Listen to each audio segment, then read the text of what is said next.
예, 지난 방송 때 예수님의 때와 우리의 때에 대해서 자세히 다뤘어야 되는데, 예, 앞부분에 좀 이 배경을 많이 다뤘죠. 쓸데없는 얘기는 아닌데 오히려 더 잘 된 경우가 될 수도 있죠. 왜냐면은 느닷없이 예수님의 때와 우리의 때 하는 것보다 어떤 전체적인 어떤 이야기를 먼저 다룰 수 있었으니까요. 네, 오늘은 그 지난번 방송에 이어서 뒷부분, 우리가 진짜 다루려고 하는 예수님의 때와 우리의 때에 대해서 말씀드려보자 합니다. 예, 오늘 성경절 읽어드리도록 하겠습니다. 예, 요한복음 7장 1절에서 9절까지 읽어드리도록 하겠습니다. 이후에 예수께서 갈릴리에서 다니시고 유대에서 다니려 아니하심은 유대인들이 죽이려 함이러라. 유대인의 명절인 초막절이 가까운지라. 그 형제들이 예수께 이르되 당신의 행하는 일을 제자들도 보게 여기를 떠나 유대로 가소서. 스스로 나타나기를 구하면서 묻혀서 일하는 사람이 없나니 이 일을 행하려 하거든 자신을 세상에 나타내소서 하니 이는 그 형제들이라도 예수를 믿지 아니함이로라. 예수께서 가라사대 내 때는 아직 이르지 아니하였거니와 너희 때는 늘 준비되어 있느니라. 세상이 너희를 미워하지 못하되 나를 미워하나니 이는 내가 세상의 행사를 악하다 증거함이라. 너희는 명절에 올라가라. 나는 내 때가 아직 차지 못하였으니 이 명절에 아직 올라가지 아니하노라. 이 말씀을 하시고 갈릴리에 머물러 계시니라. 요한복음 7장은 굉장히 중요한 의미를 담고 있습니다. 예, 영화로 말하면은 뭐 복선이라고 해야 되나요? 예, 예수님이 이제 공생에 들어가서 돌아가시기 전까지 유월절이 4번 있는데 그 마지막 유월절에 돌아가셔야지 되는데 그 세 번째 유월절하고 마지막 유월절, 네 번째 유월절까지 있는데 거기 가운데가 이제 초막절이에요. 6개월. 예. 예, 초막절이 이제 그 6월절에서 6개월 지나면 초막절입니다. 예, 그리고 또 6개월 더 있으면은 이제 또 6월절이 오겠죠. 그 나머지 6개월, 예. 그 예수님께서 이 한일의 절반이라는 게 굉장히 뜬금없죠. 이제 제가 하는 방식이 이제 약간 뭐라 그럴까, 제가 하는 방식이 약간 연역법적으로 설명하는 거죠. 예, 이렇게 차차차차 설명하면서 끝에 결론이 나오는 것이 아니라 그냥 이렇게 십자가를 정해놓고 그 다음에 이제 거기를 기산점으로 해서 이제 나가는 거죠. 예. 이게 이제 AD 31년이라고 해요. AD 31년이라고 하는데 여기에 여기 다니엘 9장에 보면은 다니엘 9장에 보면은 70일에 대한 얘기예요. 70일에 뭐냐면 일에 알죠. 이게 이제 7일이라는 뜻인데 일주일 70주라는 뜻입니다. 70주는 490일이죠. 490일. 490일인데 이걸 이제 예언적으로 계산할 때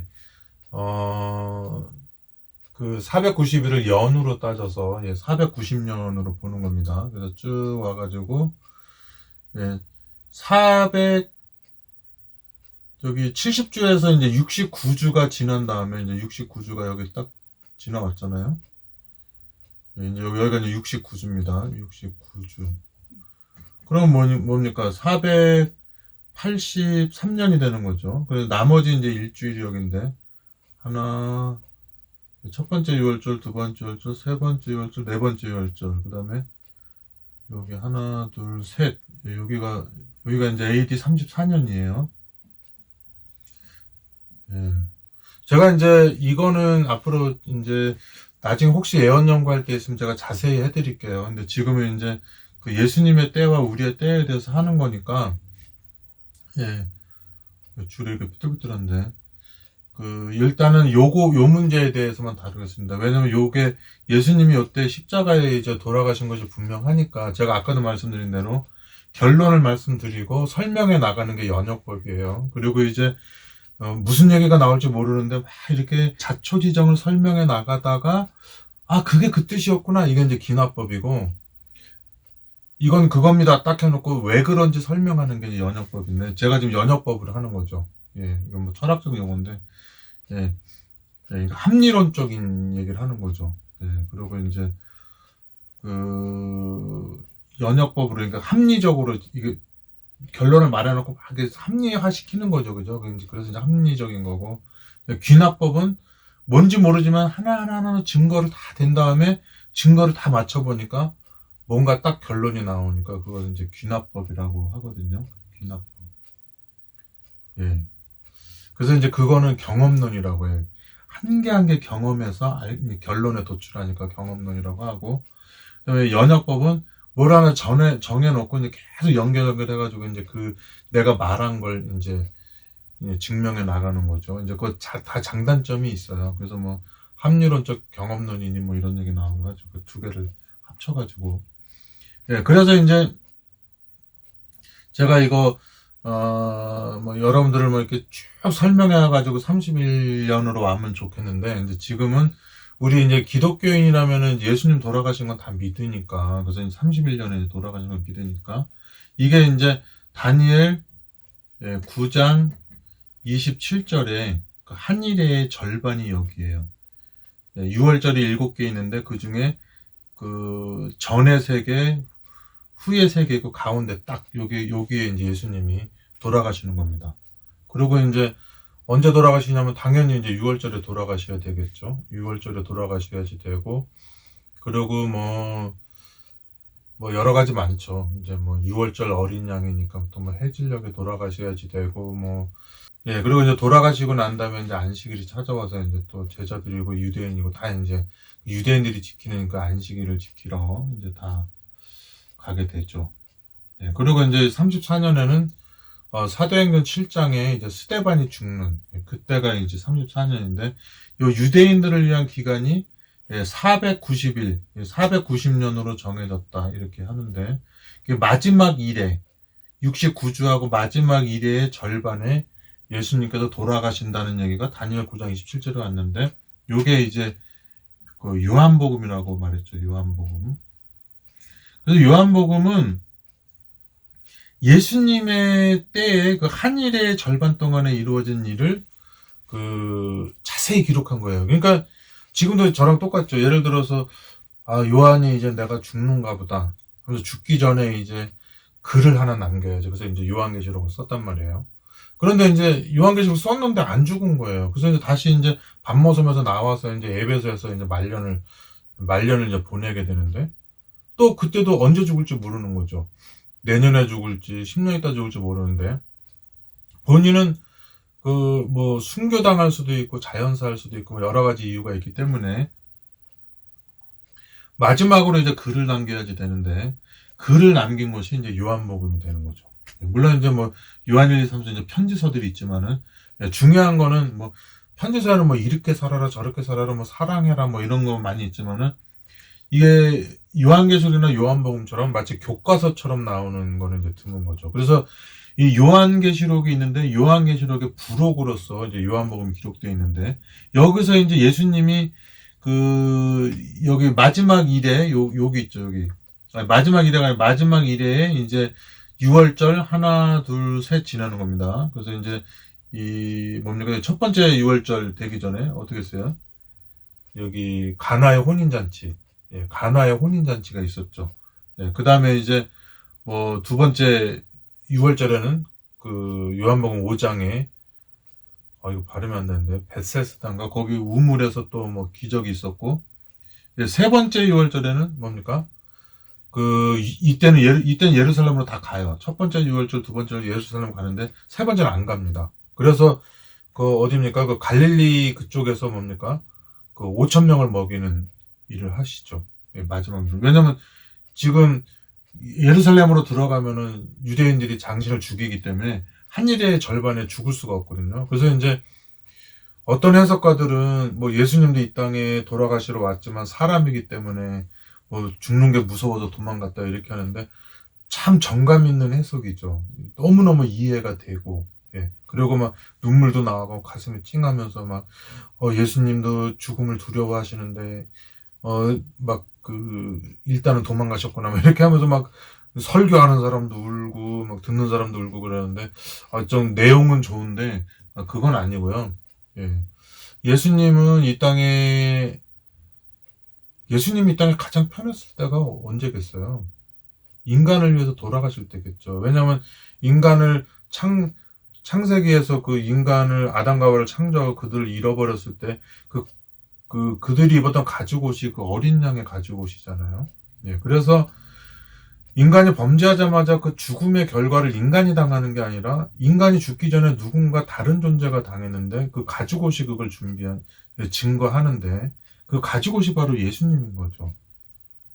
그렇게 돼 있어가지고 이 땅에 생로병사의 세상에 와가지고 그렇게 죽기 전까지 고생하고 차라리 죽는 게 낫죠. 막 나자마자 죽는 게 나은데 욥기 3장에 보면 그런 게 나와요. 죽는 게 낫다고. 근데 낳자마자 죽지 않고 이제 살아가면서 이제 뭐 하나하나 다 가지는 거죠. 예, 학력도 가지고 뭐 여러 가지 커리어도 가지고 나중에 이제 엄마는 이미 있었고 엄마 아빠는 있었고 조부모도 있었고 하면서 친구도 있고 막 여러 가지 저도 뭐 18살 때 옛날에 뭐 16살 때인가 그때 친구가 물에 빠져가지고 먼저 세상을 떠났는데요. 예, 벌써 그게 40년 전 일이 됐네요. 예. 그런 크고 작은 슬픔을 계속 그 막 자료에 담듯이 담았다가 마지막에 이제 한많은 생을 마치는 게 인생 아니겠습니까? 예, 근데 그렇게 살게 그렇게 무슨 일인지 그렇게 살도록 하는 삶을 허락하신 분께서 이 땅에 오셨을 때 그분은 이제 눈물의 선지자라고 하고 슬픔의 선지자라고 하죠. 고독의 선지자. 이 세상에 있는 모든 고난과 그 사연, 사람들에게 설명해봤자 알 수도 없는. 특히 자기랑 3년 반 지낸 제자들한테도 맨날 얘기해도 못 알아들어가지고 십자가에 돌아가신 후에야 그 말씀을 깨달았다는 이런 얘기 나오잖아요. 그런 것처럼 그렇게 이제 그 답답함과 슬픔과 그리고 애처로움과 이 생로병사의 세상에서 고생당하는 그 인간들을 바라보면서 계속 가슴 아파하시면서 지내는 거 있죠. 예, 그러면서 이 땅에서 이제 본인은 다른 사람을 먹이기 위해서 먹지 못하고 남들 복음을 전하고 남들을 또 재우기 위해서 자기는 잠도 못 자고 해가지고 막 폭풍 부는 뭐 갈릴리 바다에서도 뭐 배 안에서 잠들고 막 이렇게 하셨잖아요.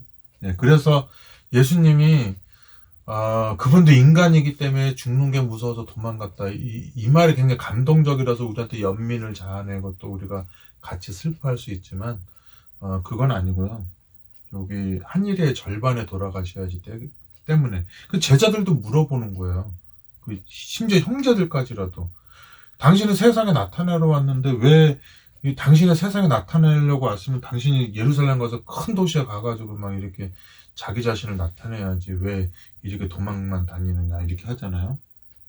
그때 예수님이 하는 말씀이 뭐냐면 나의 때는 여기 한 일의 절반에 정해져 있거니와 너희 때는 늘 준비되어 있느니라. 그래서 예수님이 이 땅에서 죽는 거를 두려워하지 않았던 걸 어떻게 할 수가 있냐면은 그 때가 되니까 제가 첫 방송에도 말씀드렸지만은 요한복음 13장에 보니까 때가 되매 자 이제 일어나서 가자 그러면서 거기를 따라서 가고 그리고 자기를 죽이러 온 사람들 뭐 말고의 귀까지 붙여주고 떨어진 귀까지 붙여주고 베드로 칼 집어넣으라 그러고 이렇게 하면은 성경에 이런 일이 이루어진다 한 일의 절반에 내가 죽을 거라고 하는 그것이 어떻게 이루어지겠느냐. 내가 6월절 어린 양으로서 6월절 그때 490년이 찬 그때 한 일의 절반이 찬 그때에 또 이 해질녘에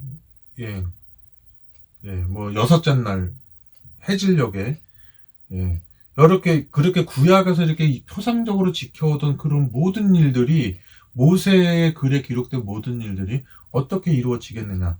근데 벌써 유대인들이 그때를 못 기다리고 뭐 요한복음 8장에도 보면 네가 뭐 아브라함보다 먼저 낫느냐 하면서 막 죽이려고 할 때 예수님 빠져나가고 그러잖아요. 이게 막 당신을 죽일까 봐 막 아슬아슬하게 피해 다니고 그런 것이 아니라, 또 마리아와 요셉이 어린아기 예수를 낳았을 때 이집트로 도망간 것도 그게 예수님의 생명이 두려워, 목숨이 생명을 잃어버릴까 봐 도망간 거지만, 요셉과 마리아는 예수님의 입장에서는 한일의 절반에 돌아가셔야 되기 때문에, 그 삼일체 하나님께서 아버지 하나님, 아들 하나님, 성령 하나님이 일치해서 뭡니까? 이 한일의 절반에 가셔야 되기 때문에 그 죽음의 고통이 한층 덜할 수밖에 없는 공포, 죽음이라고 하는 개념을 잘 모르는 거, 어린아기 때 그냥 헤롯 왕의 손에 죽게 하는 것이 아니라, 이집트로 피신을 가서 어떻게든 이분이 이 한일의 절반, 490년이 맞춰주는 그 한일의 절반, 예, 그때 이분이 가장 고통을 많이 느끼고 가장 수치심을 많이 느끼고 할 그 나이가 성년의 나이가 돼서 그 공생애 때 돌아가시게 하기 위해서, 그 죽음의 고통이 훨씬 덜하고 고민이나 번민이나 육체적 고통이 훨씬 덜한 그 어린 시절에 죽지 않도록 한 거죠. 예.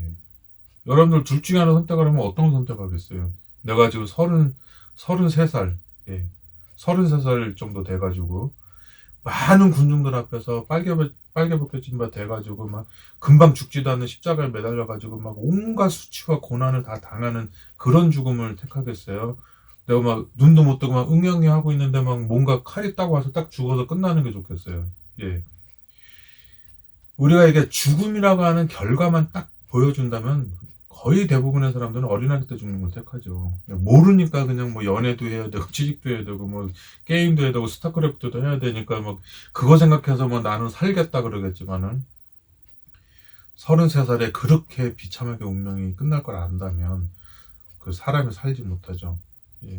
그런 죽음의 때를 보지 못하기 때문에 우리는 뭐 60이고 70이고 80이고 생명이 허락하는 데까지 살지만, 오래 살아봤자 성경에는 뭐라 그럽니까? 인생의 자랑이 근심과 걱정과 고생밖에 없다고 하잖아요. 예. 90이 된 사람은 이미 뭐 자기 자식도 잃어버렸을 수도 있죠. 예. 뭐 100살 넘게 살면 더 하겠죠. 예. 그래서 그런데 이게 이제 예수님의 때거든요. 여기 예수님의 때인데, 그러면 너희 때는 뭐냐? 너희 때. 예. 너희 때에 대해서 이제 알아보는 겁니다. 예. 그래서 일단은 여기 그 7장 7절에서 9절에 보면 뭐가 있냐면, 예, 세상이 너희를 미워하지 못하되 나를 미워하나니 이는 내가 세상의 행사를 악하다 증거함이라. 너희는 명절에 올라가라. 나는 내 때가 아직 차지 못하였으니 이 명절에 아직 올라가지 아니하노라. 오, 이제 와닿죠? 나는 내 때가 차지 못하였으니 이 명절에 아직 올라가지 아니하노라. 그래서 그 베드로후서에도 보니까 뭡니까? 베드로서 1장도 그렇고 베드로서에 보면은 뭡니까? 이 선지자들도 이 때를 그렇게 연구한 겁니다. 예, 아담부터 해서 아브라함 때부터 뭐 야곱의 때부터 또 뭐 유다하고 뭐 이렇게 지나 내려오면서 다니엘도 그렇고 에레미야도 그렇고 다 이 메시아가 나타나는 때, 창세기 3장에 예언된 그 여인의 후손, 그 여인의 후손을 이 땅에 태어나서 인간의 모든 죄를 이렇게 속죄하고 그 모든 예식을 이룰 그 인자가, 메시아가 이 땅에 올 때를 다 바라보고 주목하는 거죠. 그래서 이 명절에는 안 올라가겠다. 왜? 죽이려고 하니까. 그래서 첫 번째 유월절, 두 번째 유월절에는 예루살렘에 갔는데 세 번째 유월절에 안 가시고, 그리고 여기 뭡니까? 초막절에도 안 간 거죠. 그 다음에 그 초막절에서 이제 돌아가시는 유월절까지 6개월 남았잖아요. 그게 이제 그 7, 8, 9, 10에 기록되고, 우리 알죠? 그 나사로 죽었을 때 그 부활하는 거 요한복음 11장에 나오는 거 알죠? 그 11장에 그 나사로가 있었던 곳이 뭡니까? 그 베단이라고 하는 곳이라서 그 예루살렘 근방에 있는 동네예요. 예. 그 옛날에 그 아브라함하고 멜기세덱하고 만났던 그런 데서 이제 가까운 거죠. 예. 예, 거기 이제 예루살렘하고 이제 그 기드론 골짜기니 뭐니 한 그쪽 근방에 이제 예수님이 멜기세덱하고 이제 그 아브라함이 만난 그곳, 아브라함하고 멜기세덱이 만난 그곳에 이제 예수님이 이제 그쪽을 이제 무대로 다니시는 거죠. 그리고 이제 요한복음 11장에 그 나사로가 죽은 걸, 요한복음 11장에 나사로가 죽은 걸 알고 이제 그쪽으로 베다니 쪽으로 갔다고 하는 거는 이미 예수님께서 이제 유월절을 앞두고 어디에요? 이제 예루살렘 쪽으로 왔다는 거를 이제 그 보여주는 거죠. 그래서 요한복음 7장 9절에 보니까 이 말씀을 하시고 갈릴리에 머물러 계시니라 이렇게 하신 거죠. 자, 그러면은 예수님이 말씀하시는 건 뭐냐면은 그 세상이 너희를 미워하지 않는다. 하지만 나를 미워한다. 그건 뭐예요? 그 미워한다고 하는 게 이제 포인트가 되는 거죠. 왜 예수님을 미워할까요? 예수님은 인류를 위한 메시아로서 뭡니까? 이 땅에 오신 거죠. 마치 엄마가 되기 위해 준비할 게 없잖아요. 그래서 내가 애를 가졌고 애가 이제 10개월 때 딱 태어나기 때문에 그 10개월 있다 태어나는 게 딱 결정됐지만 태어난 아기가 이 다음에 또 아기를 낳으려고 그러면 어떻게 해야 돼요? 1살, 2살, 3살, 4살 하면서 육체도 성장해야 되고 정신도 성장해야 되죠. 만약에 정신이 엄마가 될 수 없는 정신이 돼 있다면 어떻게 돼요? 애를 낳을 수가 없겠죠. 그런 것처럼 이미 그 엄마와 같이 이렇게 아이를 낳을 수 있는 상태, 이미 이 땅에 오셨을 때 인간의 연약한 육신은 타고 오셨지만은 인간이 가지고 있는 죄의 속성은 없는 거죠. 죄의 성향이 없는 거죠. 예수님은 하나님이시면서 이 땅에 내려오셔가지고 예수님이라고 하는 분은 그 자체가 이제 이게 어떤 아담의 이렇게 혈통에 쭈르륵 내려온 것이 아니라 마리아라고 하는 그 몸에 성령 하나님으로 말미암아 잉태됐기 때문에 인간 중에서는 굉장히 특이한 분이시죠. 남자의 정자를 받아서 이렇게 태어나신 분이 아니라 그 성령 하나님으로 말미암아서 이렇게 마리아의 그 태에 들어갔다 나오신 분이기 때문에 인간 중에서는 유일무이한 분이에요. 그러면서도 완벽한 인간인 것이죠. 그래서 예수님께서 이 땅에 살아오시면서 그분의 선하시고 사랑이 많으시고 이런 완전한 품성 가운데 살아가는 그분께서 이렇게 있기 때문에 너가 나쁘다. 우리가 예를 들어서 있잖아요. 우리 도둑놈들끼리도 저기 이렇게 도둑들끼리도 보면은 야, 양심 없는 놈아, 우리가 똑같이 고생했는데 똑같이 나눠야지 이렇게 하거든요. 예, 그렇게 말하는 양심이 아니라 우리가 어린아기를 보면 어린아기가 나한테 아무 말도 하지 않는데 그냥 어린아이를 보면서 내가 불순해지는 걸 느끼잖아요. 예. 우리는 뭐 상강오륜을 지키고 뭐 어떻게 뭐 이런 걸 다 지키면서 살고 막 부모한테 효도하고 막 이렇게 하는데 그렇게 직장 열심히 다니고 공부 열심히 하고 뭐 여러 가지 뭐 부모도 섬기고 하는데도 어린애기를 딱 보면 걔를 보면서 뭔가 이렇게 나는 좀 약간 깨끗하지 못한 느낌을 받잖아요. 예, 순수한 느낌의 어린이가 있는 거죠. 그래서 악하다고 증거하는 거는 너가 나쁘다 이게 하는 것이 아니죠. 그래서 수많은 사람이 뉴스에 나오면서 막 어떤 정죄를 당하게 되면 뭐라 그래요? 아유, 나만 재수없게 걸려가지고 쟤네들은 똑같이 해먹었는데 안 걸렸고 막 이런 게 있으니까는 막 이렇게 뭐 정치범들이나 무슨 뭐 경제사범이나 뭐 이런 사람 나타나면 이렇게 죄책감 느끼는 사람도 있죠. 왜냐면 판결을 좀 좋게 받으려고 하는 경우도 있고 아니면 진짜로 뭐 진짜로 그 잘못한 것에 내가 뭐 누구의 등록금을 훔치다니 내가 등록금 훔쳐서 그냥 다 유흥비로 썼는데 그 집은 이제 학교도 못 가고 얼마나 슬프나. 그래서 진짜로 슬퍼하는 경우도 있지만은 또 많은 경우에서는 뭐 내가 안 해먹었으면 네가 해먹을 거잖아. 뭐 너도 해먹었지만 안 걸린 것 뿐이잖아. 뭐 이렇게 하면서 막 이렇게 미소까지 지으면서 이렇게 퍼박에 묶여서 끌려가는 장면들 많이 보거든요. 예, 제가 뭐 실제로 확인한 경우는 몇 건 없고 다 이제 보통 뉴스 보면 다 대부분 그렇게 하는데 예수님이 세상을 악하다고 증거하는 거는 그분도 다른 사람처럼 뭐 독사의 자식들아 뭐 이런 소리 하지만은 그런 말 때문에 사람이 정죄를 받는 게 아니고 이분의 순결한 삶 때문에 그 순결한 것 자체가 우리가 아무 짓도 않은 어린아이 보고 괜히 죄책감 느끼는 것처럼 그런 걸 느끼는 거죠. 그러면 우리도 막, 너 나쁜 놈아, 막 이렇게 했을 때 상대방도 너는 더 나쁘잖아, 막 이렇게, 이런 소리 들으면서 싸움이 되잖아요. 그래서 어저께도, 우리 뭐 가족끼리 뭐 또 텔레비 채널 놓고 티격태격 했는데, 예, 예. 그 잘못이라는 게 너가 이번에 잘못했지 다음번에 내가 잘못한다. 이게 잘못한다는 성향이 있는 사람들끼리 모였기 때문에 내가 지금 잘못을 했으면 저 사람은 현재는 잘못 안 했지만 잘못할 수 있는 성향을 언제든지 가지고 있는 거죠. 마치 뭐 한 번도 안 쏴본 총하고 뭐 사람을 뭐 저기 뭐 6.25 때 많이 쏴본 총 이거 뭐 칼 30 이거 뭐 M16 한 번도 안 쏴본 총 하지만은 이 M16는 한 번도 사람을 죽여보지 않은 총이고 이 칼30은 뭐 6.25 때 많은 사람을 죽인 총이지만 둘 다 폐기 처분하는 거죠. 왜냐면은 사람 죽인 것 때문에 그 폐기 처분하는 게 아니라 사람을 죽이는 기계이기 때문에 폐기 처분하는 거잖아요. 그런 거랑 마찬가지죠.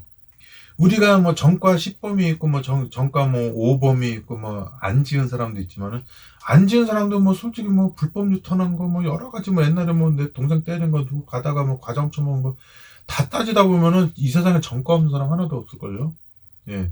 예, 그런 어떤 이 죄를 범해가지고 현행범으로 잡힌 그런 죄가 아니라 어떤 뉴스를 보면서 아 나도 지금 참고 있다 뿐이지 나도 정말 막 혈압이 올라가고 정시 이성을 잃으면 나도 진짜 저렇게 하겠다고 하는 거가 있는 거죠. 평생 범하진 않았지만 그런 느낌을 가지고 있는 건데 우리 예수님은 그런 게 없는 겁니다.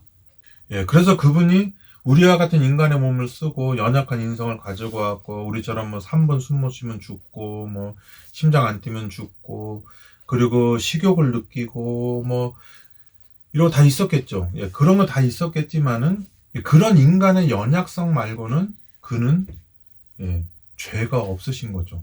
왜냐면 그분이 살아가면서 뭐 어떤 여자를 막 이렇게 은큼하게 바라봤다는 둥 뭐 도둑질을 하고 싶었다는 둥 뭐 이거를 막 하나하나 다 생각해 보면 우리랑 다를 게 뭐가 있어요.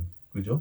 그리고 이제 그거를 참아냈다고 하면은 그 뭐 마치 뭐 암자의 그 스님 같은 경우나 마찬가지죠. 예, 그래서 그 악하다 증거하는 것은 무엇일까? 물론 말로도 너 도둑질하지 말아라, 뭐 간음하지 말아라, 살인하지 말아라 이렇게 하지만 그 말들이 너도 똑같은 사람일 경우에는 먹히지가 않는데 정말로 그 말을 할 자격이 있다고 느껴지는 어떤 그 모양이나 형상이나 분위기가 있을 때는 그것에 대해서 사람은 마치 내가 어린애기를 보고 갑자기 내가 어렸을 때 나의 순수한 마음이 되살아나고 리마인드 되는 것처럼 그런 생각이 날 수 있는 겁니다. 그런 느낌을 느끼게 한 그 예수님 말고 사람 중에 그런 느낌을 느끼게 한 사람 많이 있지만은 뭐 한 사람 예를 들다 보면 이게 있죠. 사도행전 6장 15절에 공회 중에 앉은 사람들이 다 스데반을 주목하여 보니 그 얼굴이 천사의 얼굴과 같더라. 그 천사의 얼굴과 같은 사람이 우리가 이제 뭐 안녕하십니까 뭐 김대리님 오셨습니까 이렇게 하지만은 왠지 그 내면의 싸늘한 분위기를 느끼고 있잖아요. 썰렁하고 싸늘한. 하지만 뭐 야, 너 진짜 너 한 번만 더 저기 먹당벌에 놀면 집에 들어오지도 마라. 저거 어렸을 때 많이 듣던 소리거든요. 정말 저주란 저주는 우리 엄마가 저한테 제일 많이 했을 거예요. 뭐 나가 죽어. 뭐 오지 마. 너 지금 너 거짓말만 너 지금 너 지난번에 안 한다고 그랬는데 또 그래. 그래서 내가 뭐 누구 말을 믿지 하면서 그렇게 하는데 그 어머니가 돌아가시는 순간까지 저만 그리워한 거 아세요? 예, 그래서 이제 그런 느낌으로 보는 거죠. 여기 이 사람의 저주를 하긴 하는데 마치 엄마가 막 이렇게 너 집에 들어올 생각도 하지 마라 뭐 이런 거 있잖아요. 그렇지만 더 들어가고 막 더 매달리고 싶은 저주 있잖아요. 그 저주가 이거예요. 사도행전 7장 51절에서 60절에 보면은 목이 곧고 마음과 귀에 할례를 받지 못한 사람들아 너희가 항상 성령을 거스려 너희 조상과 같이 하는도다. 너희 조상들은 선지자 중에 누구를 핍박지 아니하였느냐. 의인이 오시리라 예고한 자들을 저희가 죽였고 이제 너희는 그 의인을 잡아준 자여 살인한 자가 되나니 너희가 천사의 전한 율법을 받고도 지키지 아니하였도다 하니라. 저희가 이 말을 듣고 마음에 찔려 저를 향하여 이를 갈거늘 스데반이 성령이 충만하여 하늘을 우러러 주목하여 하나님의 영광과 및 예수께서 하나님의 우편에 서신 것을 보고 말하되 하늘이 열리고 인자가 하나님의 우편에 서신 것을 보노라 하매 저희가 큰 소리를 지르며 귀를 막고 일심으로 그에게 달려들어 성 밖에 내치고 돌로 칠세 증인들이 옷을 벗어 사울이라 하는 청년의 발 앞에 두니라. 저희가 돌로 스데반을 치니 스데반이 부르짖어 가로되 주 예수여 내 영혼을 받으시옵소서 하고 무릎을 꿇고 크게 불러 가로되 주여 이 죄를 저들에게 돌리지 마옵소서 이 말을 하고 자니라. 예. 너희 때 중에 너희는 우리 예수님을 제외한 모든 사람을 말하는 거죠. 예, 특별히 그리스도인이라고 하는 사람들을 향해서 말하는 건데 지금 여기 사도행전에서 말하는 제가 지금 읽은 건 너희 때 너희 중에 한 명 누구예요? 스데반이죠. 예. 예수님의 때는 딱 정해져 있는데 한일의 절반, 예, 다니엘 9장 27로 정해져 있는데 이 사람의 때는 다 각각 다른 겁니다. 왜냐면은 예수님을 믿는 시점과 예, 예수님을 믿는 시점이 다 다르죠.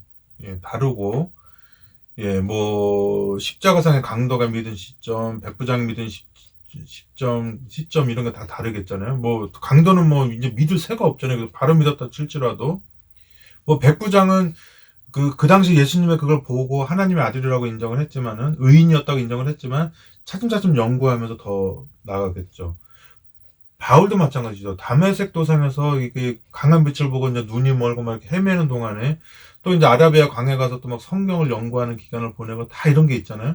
그리고 막 제자들이 3년 반 예수님하고 제자 훈련 받다가 제자 그 교육을 받다가 죽었어 봐요. 아무것도 안 되는 거죠. 3년 반 동안 예수님이 성경과 품성과 모든 것을 예수화시키는 거죠. 예수화시켜가지고 완전히 그들을 변화시킨 다음에 자기도 자기가 변한 줄 몰라요. 그 다음에 이제 그 베드로 보고 그러잖아요. 네가 돌이킨 후에 형제들을 굳게 해라. 예, 그렇게 얘기하는 거죠. 그래서 예수님 우리의 때는 뭐냐면은 예수님을 발견한 시점부터 그리고 이제 예수의 형상을 완전히 반사하는 스데반처럼 이게 사람들이 다 보니까 그의 모습이 천사와 같은 거죠. 모양도 그렇지만 말하는 거, 행동하는 거 모든 것이 그거와 같았기 때문에 사람들이 양심의 그 가책을 받고 정죄함을 받아서 변화되는 사람은 그를 통해서 예수님을 믿지만 변화되지 못한 사람은 어떻게 돼요? 귀를 막으면서 막 죽이는 거잖아요. 그 죽였지만은 그 사도 사울이라고 하는 사람은 어떻게 됐어요? 그 죽였지만은 그 마음의 가책을 계속 받으면서 있다가 다메섹 도상에서 그 마치 그 쥐약을 먹은 쥐가 일주일 있다 죽는 것처럼 딱 한참을 지나서 이렇게 팍 그 복음에 쓰러지게 되고 거기서 바로 자기의 때가 되는 것이 아니라 성경을 다 다시 연구하고 그리고 그 율법주의적인 자기의 그 사관 그런 생각을 예수님으로 말미암은 복음주의로 바꾸면서 그가 이제는 예수님과 같이 돼서 죽을 준비가 된 거죠. 그래서 우리가 뭐 노래도 예수님처럼 바울처럼 해가지고 그 스데반을 죽이러 다니던 그 사람이지만 그래도 그 사람은 율법주의자였고 또 율법주의 학자였잖아요. 거기서 율법과 복음이 만나는 그런 경험을 한 거죠. 그래서 그의 성경을 보면 그렇게 모세오경을 뭐 이렇게 해석을 하면서도 뭡니까? 그 예수님의 십자가로 말미암은 복음이 확 뒤집어 엎어져 있는 예.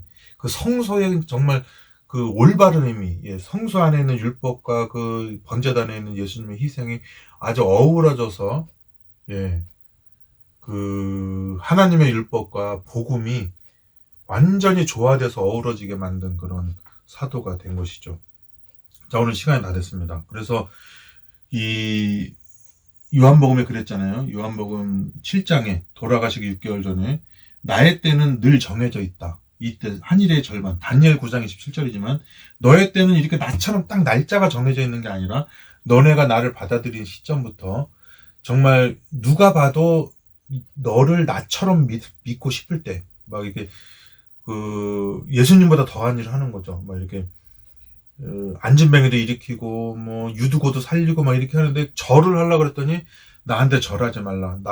우리도 너희와 똑같은 성정을 가진 인간이다. 하면서 자기네들이 가지고 있는 모든 능력과 모든 이런 영광을 하나님께 다 돌리는 거죠. 그리고 자기는 이렇게, 속절없는 죄인으로서, 구원받아야 될 죄인으로서 낮아진 다음에, 그 다음에 예수님의 구원만 기다리는 그런 상태가 되는 것입니다. 그런 상태가 돼서 죽을 때야지만이 그 죽음은 이 땅에서 생로병사로 말미암는 일반적인 죽음이 아니라 그걸 순교라고 해요. 예수님과 똑같이 죽는 죽음.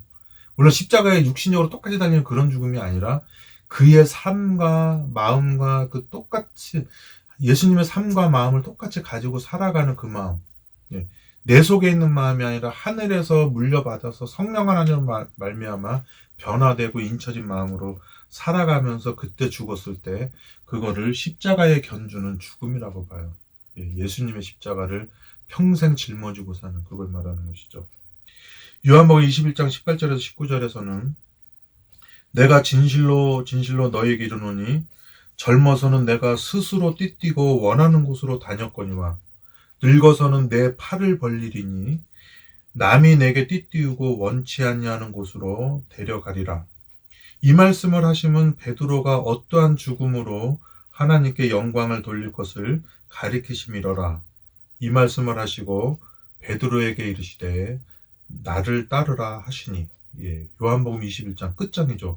18절 19절에 예수님이 돌아가셨다 부활하신 이후에 베드로에게 그렇게 말한 것이죠. 끝으로 예수님이 이렇게 말했을 때가 AD 31년경이었었죠.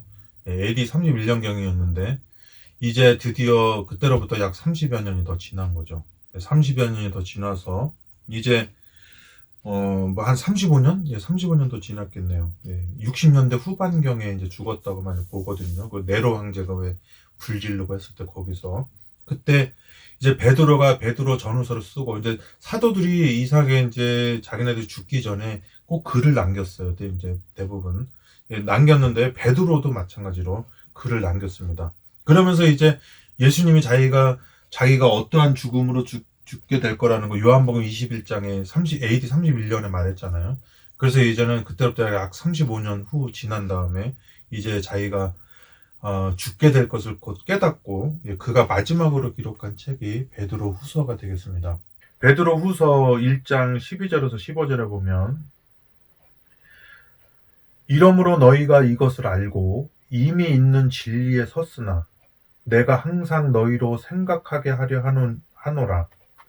내가 이 장막에 있을 동안에 너희를 일깨워 생각하게 함이 옳은 줄로 여기노니 이는 우리 주 예수 그리스도께서 내게 지시하신 것 같이 나도 이 장막을 벗어날 것이 임박한 줄을 알미라. 내가 힘써 너희로 하여금 나의 떠난 후에라도 필요할 때는 이런 것을 생각나게 하려 하노라. 이제 젊은 시절 자기 자신이 이제 자기가 이제 젊은 시절에 예수님한테 이제 너는 젊었을 때 네 맘대로 다니겠지만 나중에는 남이 너의 팔을 벌린다 하는 그런 예언을 들은 거죠. 그 다음에 이제 많은 세월이 지난 겁니다. 이제 베드로도 이제 나이가 늙었겠죠.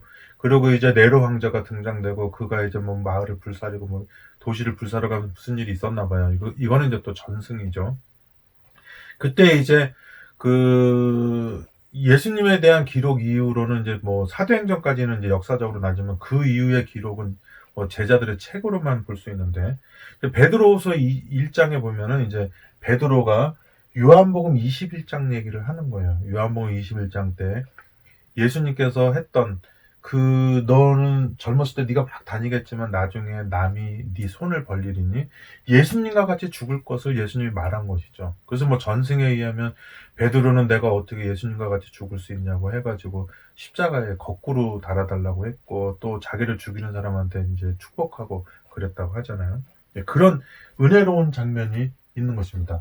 그러면서도 지난번에도 말했지만 베드로서에 보면은 이 때와 시를 그렇게 선지자들이 연구를 했는데 이 때와 시가 중요한 게 아니라 그 때와 시에 이 인류의 메시아이신 예수님이 돌아가셨다는 것을 말하는 거죠. 예.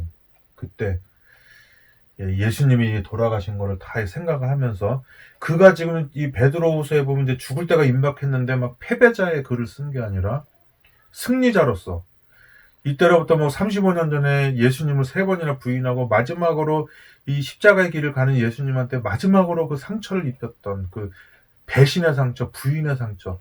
자기를 죽이러 온 사람이 자기를 죽이는 건 당연하지만 자기를 목숨마저 따르겠다고 그렇게 철저하게 맹세했던 그 베드로가 예수님의 면전에서 그 막 부인하고 그 또 눈빛이 마주쳤잖아요. 또 예수님하고 부인하는 장면에서. 예, 그래가지고 막 베드로는 쏜살같이 도망쳐서 방금 전에 그 예수님께서 피땀 흘려 기도했던 그곳에 가서 처절하게 울고 있고 예수님은 마지막 순간까지 한 사람도 자기의 그 메시아의 삶, 구원자의 삶을 순교자의 삶을 이해하는 사람 하나도 없이 혼자 쓸쓸히 십자가의 짐을 짊어지신 것이죠. 예수님이 돌아가시고 부활해서 승천하신다면 스데반이 그 죽음을 당하잖아요. 얼마나 외로웠을까요? 네. 수많은 사람들이 둘러싸고 있는데 그 사람들이 뭐 바벨론 사람도 아니고 이집트 사람도 아니고 예수님 메시아를 기다리고 있는 모세오경을 믿는 구약을 믿는 성경을 믿는 백성들이 모여가지고 그 성경이 가르치는 바 그 예수님을 전파하고 있는 자기를 죽이고 있을 때 이 세상에 어느 누가 자기를 변호할 수 있다고 생각할 수 있겠습니까? 그러한 환경 속에서 하늘을 바라보면서 그는 그 자기를 죽이고 있는 그 사람들한테 그러는 것입니다. 모형화된 성전에서 희장 앞에서 이 양을 죽여서 제사를 드리는 그 사람들에게 방금 전 그 뭡니까 이 십자가에 달려 돌아가시고 그리고 승천하셔서 하늘 성소에 그 하나님의 보좌 앞에 앉아 계신 어린 양을 바라보면서 그거 그 뭡니까 그 희열에 찼다 그럴까요? 그 정말 성경의 그 표상으로 약속된 그 일이 실질적으로 이루어진 장면을 그 하늘을 통해서 바라보면서 얼마나 스데반의 가슴 벅찼으며 또 그러한 벅찬 하늘을 바라볼 때 지금 자기를 죽이고 있는 사람들이 하는 그 죽임의 행동이 얼마나 별거 다니게 보이겠습니까? 그렇기 때문에 그들을 향해서 십자가에서 저들의 죄를 용서하라고 했던 자기를 죽이는 사람들을 향해서 저들의 죄를 용서하라고 했던 그 얘기를 스데반도 똑같이 하는 겁니다. 주여 이 죄를 저들에게 돌리지 마옵소서. 예수님의 때와 우리의 때는 시간 문제가 아니라 사실은 품성 문제인 겁니다.